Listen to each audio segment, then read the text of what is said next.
It is now my pleasure to turn the webcast over to Jennifer Jolly. Jennifer, the floor is yours. Thank you for joining us for our Family Business Services webcast, Moral Agreements and Good Governance in Family Business. Today we will answer questions that will help you prepare for the future of your company, including what processes and policies will help develop alignment between family members, business owners, and management, and how can governance measures prevent problems now and keep you out of court later. We look forward to answering the questions that you submit as well. I am pleased to introduce our presenter from the Family Business Consulting Group. Dr. Otis W. Baskin was the founding director of the Family Business Forum at the University of Memphis and is a former dean of Pepperdine University. His primary expertise is in helping business-owning families develop plans for leadership succession, development of next-generation leaders, and family ownership structures. Otis, thank you for joining us.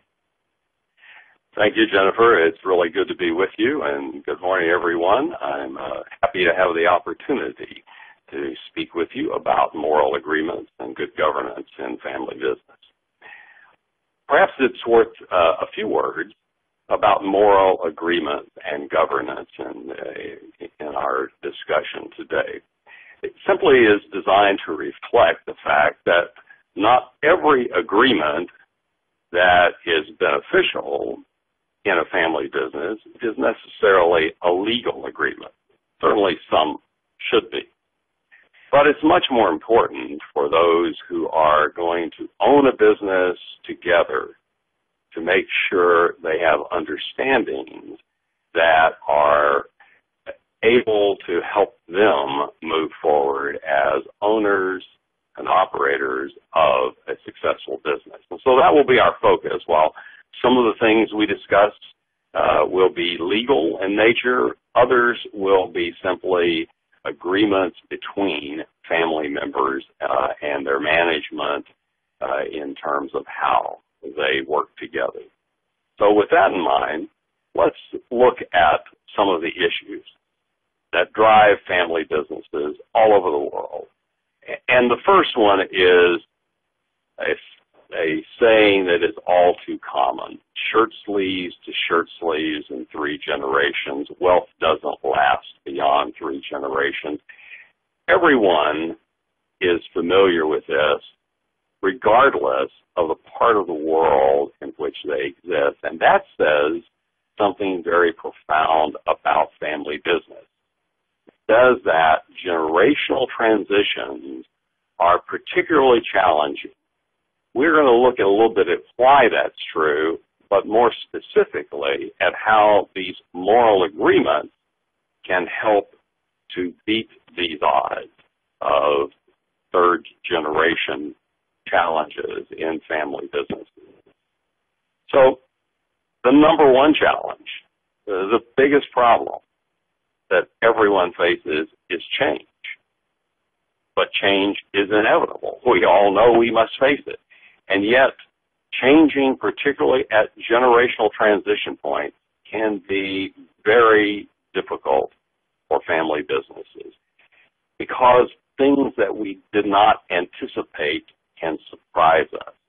So looking ahead and planning for various eventualities and potentials helps us to be able to navigate change. And it's really preserving the best of the past while creating a company and an ownership group that is able not only to accept change, but actually initiate change, because change is required. None of us are comfortable with it. We all understand its inevitability, but it is not a comfortable thing to do, and yet it's absolutely essential. Moral agreements help us to plan for change. They help us to be prepared for change, and maybe most importantly, they can help us to not be surprised by the need for change because we have planned for it. So why change? Why should we be engaged in this process? And it's simply the inevitability of a growing family and a growing business. You know, if we're successful in our family, if we're successful in our businesses, it requires us to be prepared to change. So this little chart illustrates very clearly that an owner-managed business, a founding-level business, is very simple. Usually great unity of decision-making. And then from that often comes family partnerships where the first generation, the second generation are working together, and that transitions then into sibling partnerships where brothers and sisters may own a business together with some working in the business and some not working in the business, and yet everyone's capital tied up in this business.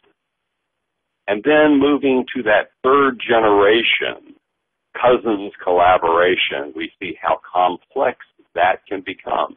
And yet, great families and great businesses are able to make these transitions successfully. That's where we want to focus, how this is done. I've personally had the opportunity to work with family businesses as old as 14 generations, seeing wonderful planning that can make it possible for that kind of continuity. So that's one of the things we want to focus on today. Businesses evolve from simple reporting relationships that are very fast to move and make decisions and take hold of market opportunities to more complex as the business grows, as it gets better, as it adds more success, things inevitably become more complex.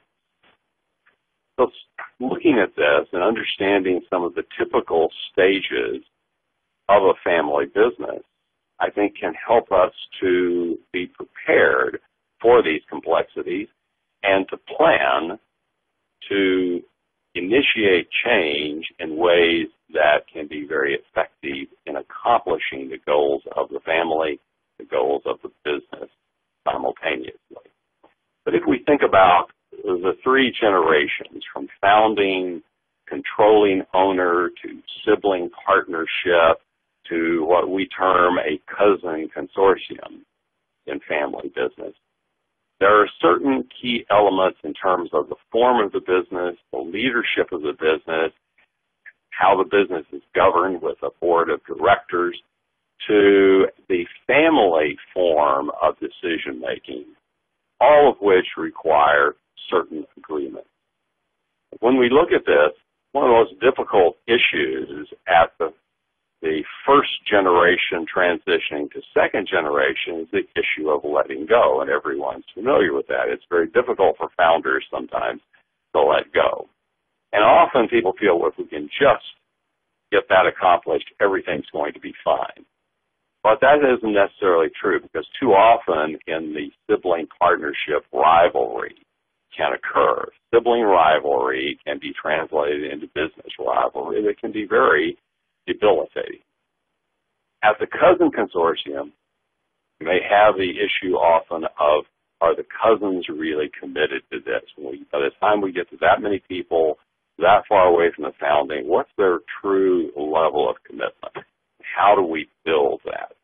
We have some suggestions for that today and some things that are proven best practices, if you will, of great families around the world. But as we do this, let's just take one example.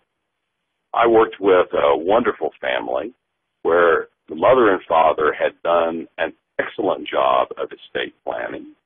So they had a lot of very good advice going into this process.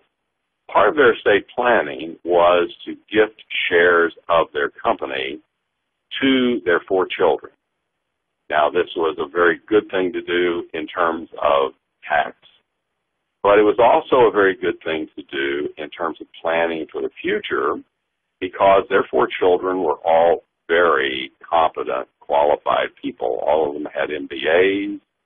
2 of the sons worked in the business. A daughter and another son did not work in the business, but they were very, very competent people to receive this great blessing of this wonderful family business. It was a very complex business in the sense that it had worldwide distributions. It was also complex because it was in the oil field equipment business, and so their business was driven by a lot of other variables.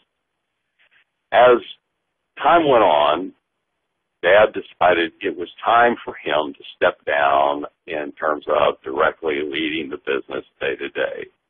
And so the challenge became, who will be the next president? And often that's the issue we see. What is the succession plan for this business?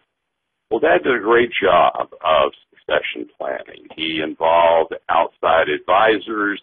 He involved non-family executives within the business. He involved all of his children in the process. Everyone was included.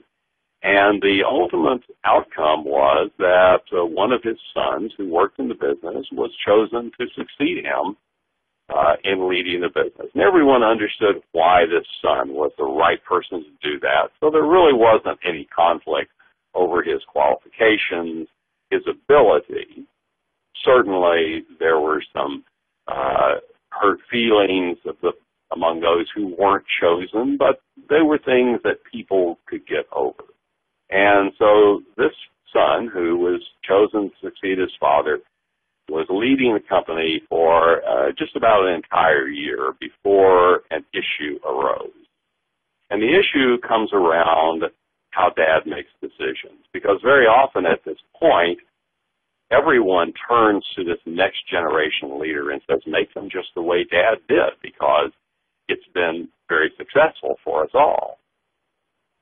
So the company's doing extremely well, but they have a lot of year-end orders. It's coming up on Christmas, and the new president is trying to get everything done. They're working double shifts in the plants, trying to get product out the door and shipped all over the world. In addition to that, he's promised his own family, his wife and their 4 children, that they can go to upstate Wisconsin to visit her parents for the Christmas holiday. Well, his wife is trying to buy 6 airplane tickets. And, of course, as Christmas gets closer, it's more difficult to buy those tickets because the planes are filling up. However, he's having a difficult time committing to a particular day when he can leave because of all the year-end orders coming in the business. So there's a lot of pressure at home. There's a lot of pressure at work. And one day his father is in, and the new president is just kind of unloading on his dad about this. His father turns to him and says, I don't understand your problem. The company plane is sitting at the airport. The pilot is on call. Take it. That's what I would do. And so he does, and they have a good Christmas vacation. But when he returns in January, he has emails from his 3 siblings that say essentially this. When it was Dad's company, it was Dad's airplane. But now it's our airplane and our company. And you owe us money. Well, they were correct. And he knew that because he had used a company asset for private purpose.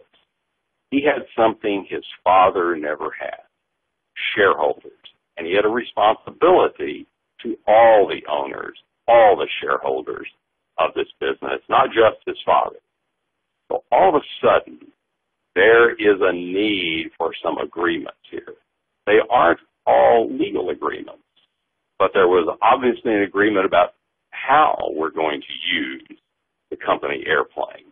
I've seen this as in terms of how we're going to share a company asset like a vacation home or a country club membership. A variety of issues may come around these kinds of things. How will those be dealt with? Those are many of the areas for moral agreement, but also just how are we going to decide becomes an important area for moral agreement. So let's see if we can look at this in terms of responsibilities that generations face, members of each generation. And one of those responsibilities coming next year is really the founding generation itself, transitioning to siblings. when the founder transitions the business, the ownership, the siblings, there are some key responsibilities that come along. One is for that sibling group to become an autonomous, independent team, separate from relying on their father or their mother, the founder of the business, to make all decisions. And hopefully to do that while that person can still be there to help guide things, provide stability. It can be very, very difficult for a family and a business to have to suddenly learn to do that after the death of the founder. Secondly, taking the initiative as successors is important, not always holding back and waiting for a parent to make a decision. No longer saying, well, you know, it's mom's business or it's dad's business and whatever they decide is fine. When that happens, then the transition simply cannot be made. So taking that initiative as successors is very important. But then beginning to think about the next transition. So almost as soon as one generation takes hold, they need to begin planning for that next generation. Be able to put in place policies, structures, and strategies that will benefit the business and the family, understanding there's both there. It's not just a business we're dealing with. It's our business and our family if we intend for this business to be a blessing that continues in our family. And number 4, begin to position the next generation for success. And that involves so many things. But it means not just saying, well, there's a job here if you want it, but saying, here are the things that we feel you could contribute to this business. Here's how you could prepare yourself to be a part of this business. And if you don't want to work in the business, you could still be an owner of our business, and here's how you can prepare yourself to be a good owner, a knowledgeable owner of this business going forward. So beginning to work with that next generation very soon is very critical. There are some significant challenges, too, that the third generation faces as they begin to take hold. First of all, there are larger numbers. There's just more people at the table that need to be served. And so that means there's going to be pressure on the business to grow. Things can't be done just as they were in the second generation. Next, cousins are raised in different households, and even though they're part of the same family and the bonds of love are very strong, they come from different backgrounds, often in different places, and cannot be expected to behave as siblings who grew up in the same household. Also understanding that they reside in different locations and they probably have their own core families that are building in those locations. And understanding that a larger age spread is going to exist in a cousin generation than typically will exist in a sibling generation. And dealing with the fact that there will be the very likelihood of owners who do not work in the business. This is the issue of patient capital that's so important. Yes, the business could go through a process of purchasing the shares, if you will, of those who do not work in the business, or providing capital in some other way to take them out of an ownership position. But the problem with that is it almost always takes significant capital away from the business, and they actually harm the future of the business. Plus, people who are taken out of the business in that way sometimes do not feel like they continue to really even be parts of the family, at least not in the same valuable way. And so it can harm both family relationships and business success. Greater variety of interest and commitment, therefore, is the logical result of all of this. There will be more differences among those who own this business and among those who operate this business. That isn't a bad thing at all. It can be very good if it is planned for and if that change can come about in a way that is organized and orchestrated to be effective for the business. So some keys to success in Generation 3, and present those for Generation 3 because that needs to be the goal. Even for Generation 1, to look beyond just what's needed today and think about what's going to be needed at that point when our grandchildren own this business. If that's our goal, the goal is to have this business there for our family for generations to come. Plan for your grandchildren because that will create a structure of success for everyone in between. Begin to develop structures and policies then to facilitate communication across a larger group of people to address issues of fairness. What is fair? And fair is never just equal. There are a variety of ways to understand fairness we'll talk more about in a minute. Creates transparency and predictability among those who are owners and whom you intend to be owners. It's sometimes very hard to do to share very confidential information, but remember, if you want people to be owners, they need to accept ownership. And if they're going to accept ownership, they need to understand the deal, what they really are accepting. So finding ways to create that transparency and predictability for them, but also, of course, within an understanding of confidentiality. Invest in education, then. Build the skills to handle this greater complexity. Ensure that all the stakeholders know enough about the business.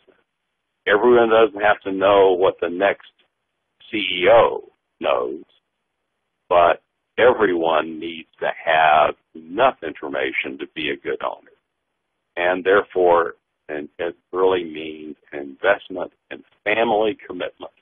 Building that commitment through knowledge, through open communication, transparency, and a transparency of intent. We want you to be owners of this business. Those are things that really build commitment in that next generation. So some pitfalls that can derail cousins are also important to think about here and how you can avoid those. One of those pitfalls is short-sighted ownership distributions, taking too much or too little out of the business. Both can happen. You may not have thought about the potential to take too little out of the business, but it certainly can happen if at that third generation, if the business isn't prepared to provide some return on investment to those who have ownership, who are not working in the business, then it can cause all sorts of problems among the ownership group that can be very detrimental to the business and the family relationship. No family meeting or inappropriate or absent governance structures can also be a pitfall that derails cousins. Not getting together, and not sitting down in the same room and talking about these issues at the level that everyone can understand them. So just sending out the financials is not transparency. There need to be meetings where people who are not active in the business, who may not have business education, can catch up and learn the things they need to know. There needs to be meetings where people who have come from different perspectives can begin to get on the same page about what the business is doing and why it's doing it that way and what the family is doing. Those are all critical. And having a governance structure that says our governance process is here to represent the well-being of all owners of this business, not just those who happen to be leading the business right now. Ownership agreements with no room for future generations can be really difficult. So there needs to be some input or ability to change ownership agreements. I can't tell you how many of my clients I've worked with have gone through all sorts of good planning only to look at their shareholder agreement and realize that it will derail the plans they've made unless they make some changes there. So keeping those ownership agreements up to date, reviewing them just so people know what's in them and what's required of them as owners, so they are committed to that process. And the next generation's over-reliance on the senior generation to fix their problems can be a pitfall, as well as not enough opportunities for younger people to have fun and to create shared memories together within the family. So understanding that this is a balance between both business and fun. And people often say, well, when do we start talking to our children about it? Almost from birth, in the sense of them seeing that this is something we do together as a family. It binds our larger family together, not just about our core family, but it's about all of us who share in this wonderful blessing. So some ownership transitions that are really important, key to be able to make this work. Well, the transition from first generation to second is really important, of course, because here some of the first collective decision-making needs to happen. Ownership, goal setting for growth, risk, profitability, liquidity, those are all important. Also accepting that there are limitations. There are curbed freedoms when we are all in this together. We can't all do just what we want. We must respect each other's interest in our shared enterprise, and by the way, in our family. So that deals with employment, it deals with perks in the business, all sorts of things that may be involved here. In the second generation to third generation transition, often voting trusts become very essential tools, but they can also really foster a lack of trust unless there are ways for everyone who benefits from the trust to also have some input to it.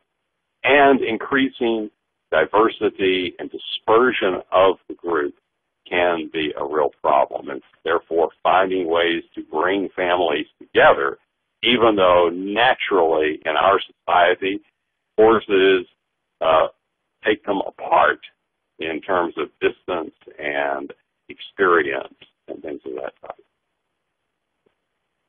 So family owners are very, very important. Ownership transition. But what is it that a family business owner does versus what the business leader does? A lot of conflict can come around this very issue and understanding that. So once again, here's an opportunity for some moral agreements. These don't have to be legally binding documents, but just written agreements where we describe how we want to operate together. Family owners help to define the values of the family. Now, those values become the building blocks for business values that business leaders will use. But they really need to start with the family, who we are as a family, why we have the great blessing of owning this valuable enterprise together, and how we want to preserve that within our family. So that's the vision that the family owners can provide, where this goes within our family and how we are going to continue to build commitment to it. Family business owners also set shareholder goals and priorities, and those are important to recognize. Their value, that as a shareholder, as my inheritance is all tied up in this business, and there are good reasons for that to be, because there's great growth potential in this business. But because my inheritance is all tied up there, I have some rights. I have some rights to input about what happens with that, how my capital is used, as an owner, and I have a right to some return on that investment as the business is able to do that. Establish then family business policies that really can guide these things, and articulate the responsibilities of owners. What is an owner's responsibility versus the responsibilities of those who lead the business? Being clear that owners are not free to meddle in the day-to-day operations of the business. That hurts everyone. But on the other hand, those who are leading the business day-to-day need to seek the input of owners in certain areas and in certain realms of responsibility. Design and define the board of directors itself, how our business is going to be governed. Owners should have input to that. Owners should feel confident that the board actually supervises management and that it supervises management in cooperation with owners. So there is this connection that goes. And of course, owners should be helping to select directors for that board. So some forms of ownership really are important to understand in terms of how they can drive this governance process, because now we begin to see agreements around what it takes to be an owner. You know, it's possible certainly just to give people ownership or to sell them ownership through some process, but what does that really mean in terms of their rights and their responsibility? That's the key. So operating owners are pretty clear. That's what family businesses tend to focus on. The people who are leading strategy, leading development of culture, leading the governance of the business, they are highly involved in the business. But as generations pass along and this business and family are successful together, there will be the need for other types of owners to arise. And those can be governing owners, for example, people who serve on the board of directors, maybe someone who is a non-executive chair of the board of directors even. So these folks contribute to strategy as governing owners. They don't lead it the way operating owners do, but they contribute. They do lead culture because their role in governing the business is really focused on what our business should be and how it should be represented outside those kinds of issues. And, of course, they take a lead in governance along with operating owners because they are working in that realm. But there also is an opportunity for active owners. Now, sometimes people mix these up by describing operating owners as the only active owners. But in reality, there can be other active owners. They don't work in the business. They may not be on the board of directors, but they are actively engaged to the extent that they understand the strategy of the business and support it. They contribute to the culture development of the business, and they help to lead governance from the standpoint of ownership's involvement in governance and understanding where is the proper place for ownership to be involved so that they support rather than damage the ability of management to run the company. There are also investing owners, and investing owners are not those that we encourage, except sometimes there are people who do take minority investments in your family business. So those are people who accept strategy. They shouldn't be setting it. They're buying into it, if you will. They should understand the culture. They obviously have a role to contribute to governance because they have invested their money. But their overall relative involvement is less than the other three. And so for the family, we advocate operating owners, governing owners, and active owners as the goal for ownership in the business. both for those who work in the business and those who do not.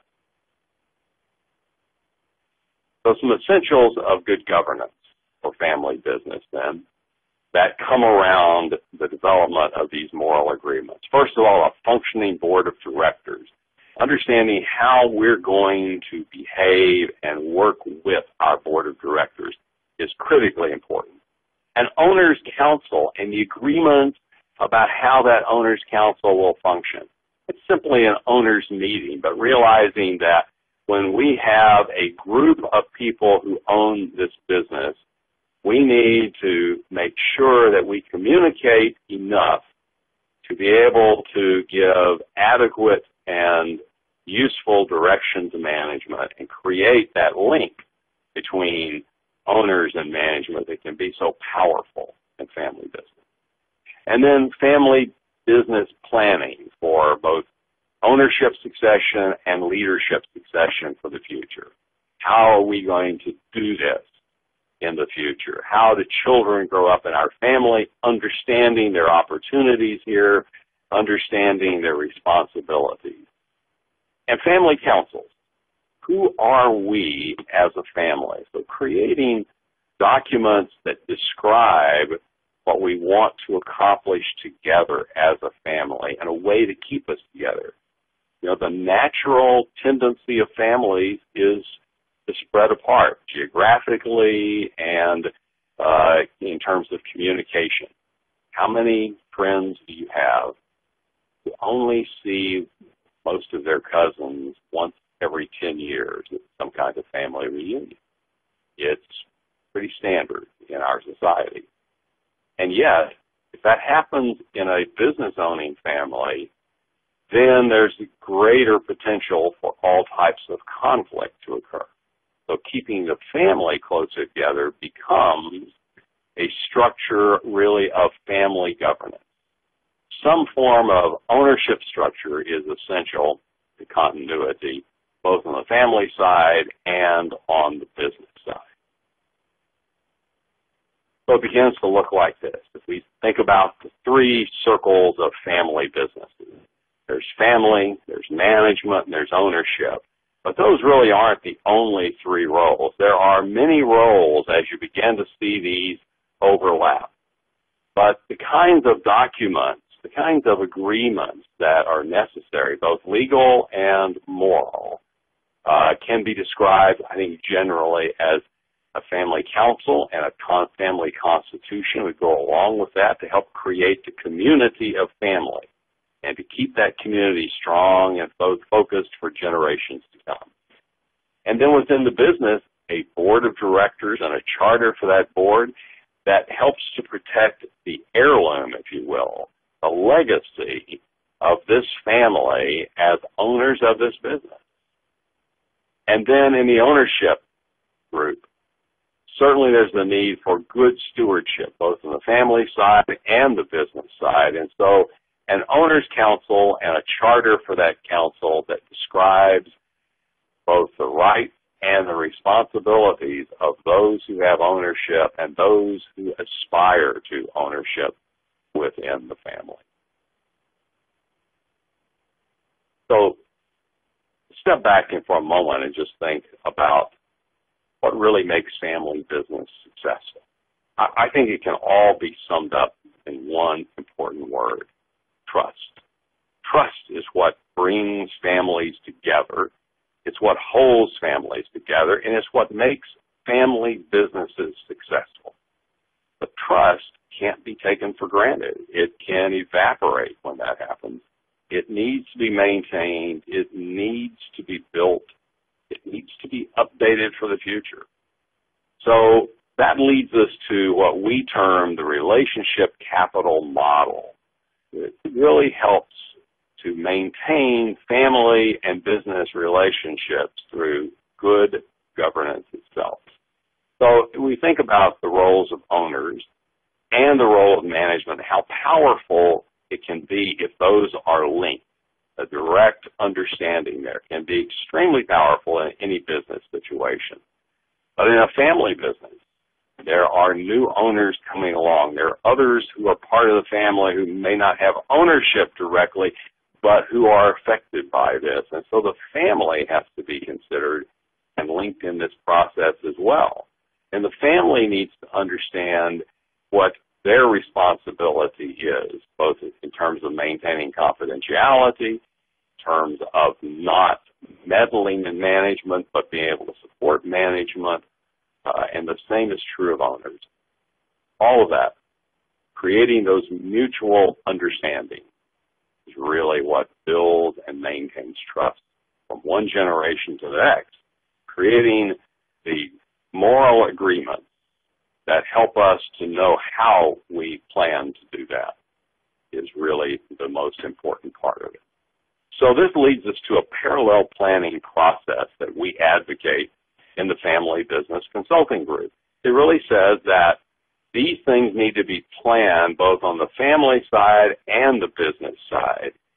So often we find people working very hard on the business, but not really paying attention to the changes in the family, or vice versa, working very hard on the family without seeing how that the business is impacted by that.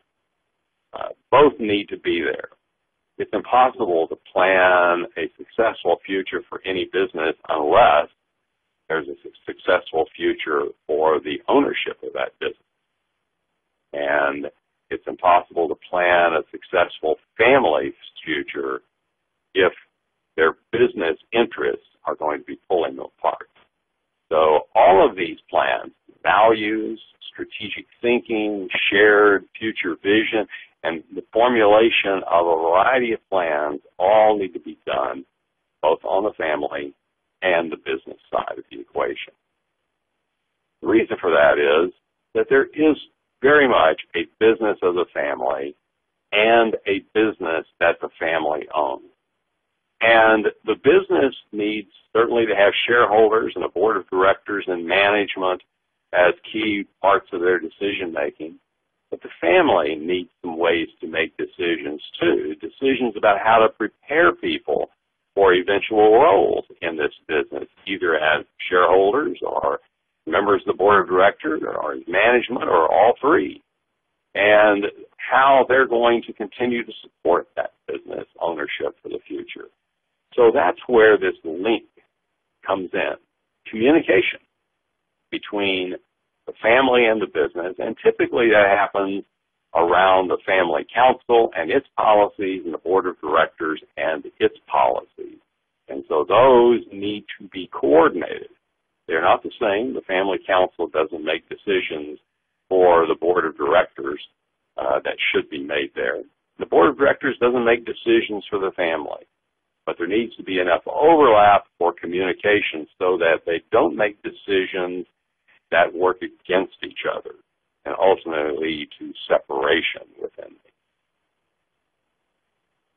As this moves on, then, you build a strong bond between the family and the business it owns that is mutually supportive for generation after generation. So family governance, then, becomes a key part of these moral agreements. And why should we? Well, we've already talked about a lot of that. Increasing numbers, the need for education, not just good schools and great accomplishments, but also education about this business we own and why we own it. And what are the values that have made us successful as a family and gotten us to this point? Creating the understanding of the legacy, the pride in that, that's so important. And so understanding there's accountability, there's a certain amount of planning that must go on, a lot of coordination, and involvement at one level or another. All of that leading to family unity and communication in terms of the business they own with one voice. So management isn't getting 15 directives. They get one directive from their ownership group. And that one directive enables them to take decisive action and plan great strategy that benefits this family and generations to come. So A family council, we've mentioned already, but what in the world does a family council do? If we don't have one, it's pretty hard to think about what it might do. But here are some things that all families need, but particularly business-owning families need, and a family council can help to do it. First of all, just creating a space for family decision-making, a place where we can come together and make some decisions that affect us all, not just our core family, but all of us together as cousins in our relationship to each other through the business we own. Create a space for family education. Where can we make sure there's a kind of level knowledge about our business that can be communicated to everyone who has the potential to be an owner, a manager, a director of this business in the future, so that we have good information. Create opportunities for family members to participate and lead outside the business, too. Everyone isn't going to be interested in being in a business. People who aren't interested there shouldn't be forced to compete with those who are in order to have a place in the family. Instead, create family opportunities for leadership that may suit others better. Foster communication and discussion so that we understand there really is transparency here. We have the chance to get our questions answered. We have the chance to hear more discussion of important issues or issues that are important to us. And just building family ties, the rapidity of doing that, of really seeing each other, having fun together, enjoying being together, and understanding that we all have a lot in common, more than things that are different for us.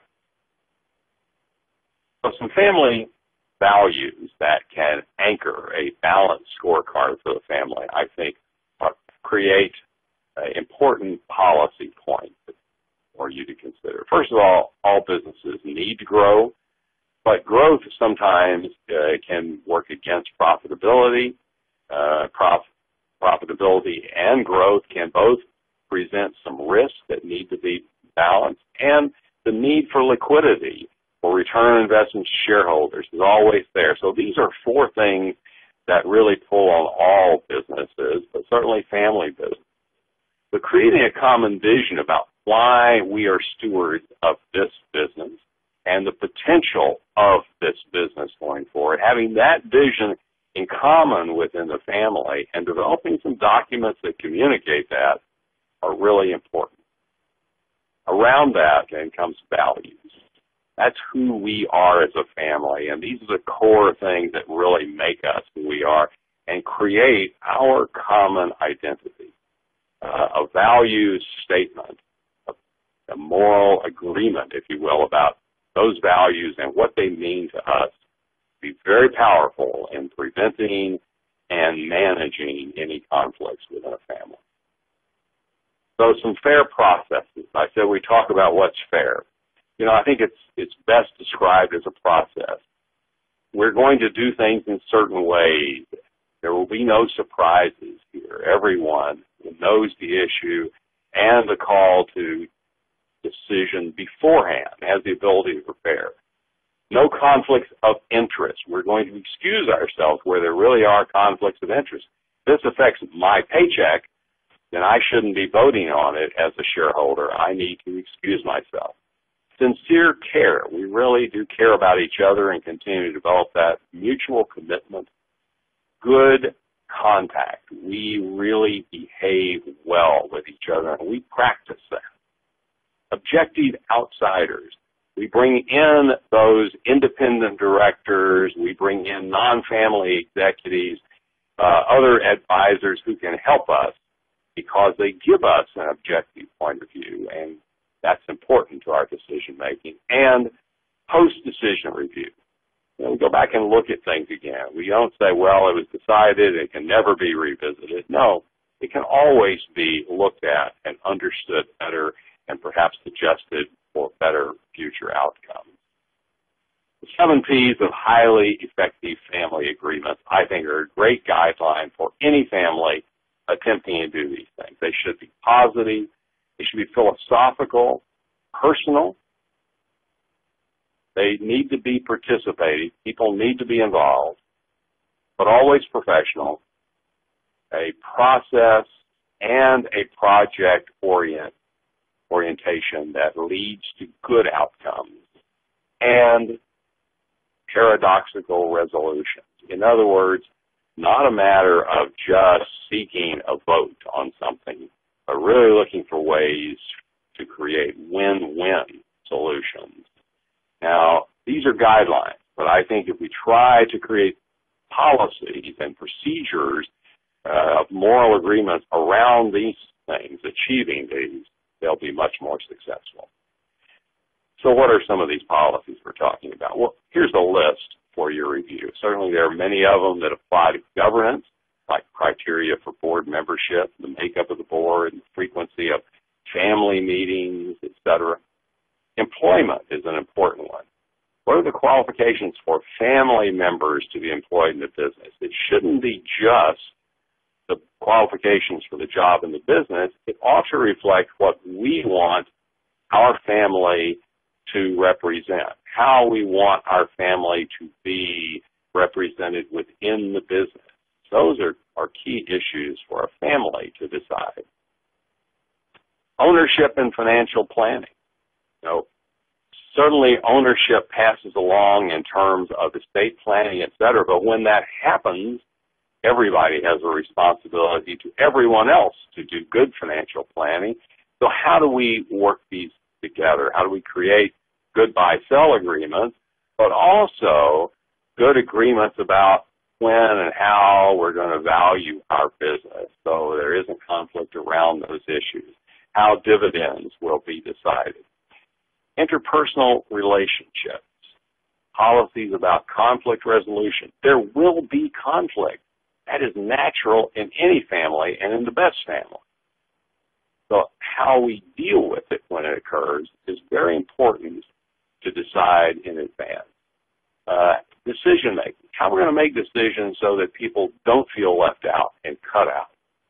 But on the other hand, we're able to make a decision and move forward without letting one person who refuses to go along delay everyone. And company conduct, how we really work with the company about all sorts of issues that can be supported both outside the company and within the company. Those are some of the policies that most families find can be helpful. When it gets down to it, there are really four important groups to consider. The family on top. Ownership is a subset of the family. Then the board of directors that manages that ownership for everyone and works with management. But around that comes some general policy areas. A family constitution that helps us to function as a family. An enterprise plan for us as owners of this business. A strategic plan for operating the business. And, of course, operating plans that make the business successful day to day. All of those help to build this foundation of trust for family businesses, and that is supported and supportive of caring, communication, consistency in doing things the way we said we were because we have these agreements we developed, and competence, making sure that we do them in ways that supports everyone's success, not just one person. These are the moral agreements, the framework within which moral agreements can fit to create successful transitions for business owning families for many generations to come. Here's some contact information for myself and my colleague, Dana Telford. And we're happy to answer any of your questions offline as they may happen, but I think we have a few moments for any questions that have arisen while I've been talking. Otis, one of the questions we have is how to have how to bring up the initial conversation with family members about creating some of these agreements without stepping on toes. For example, how to bring up the conversation about setting some employment requirements for the next generation without making it sound like, I want this because I think your kids are flaky, or creating other tensions within the family. I think that there are a couple of important things that need to be addressed. One is to come to an agreement, and this discussion, I think, can be done in advance.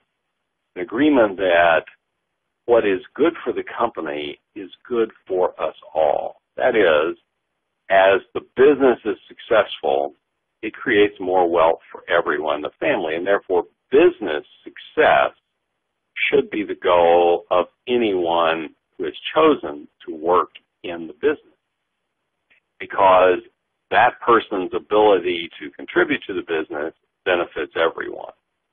Now, if that's seen rather than the opposite of it's my right to draw a salary in the business, that can be very successful.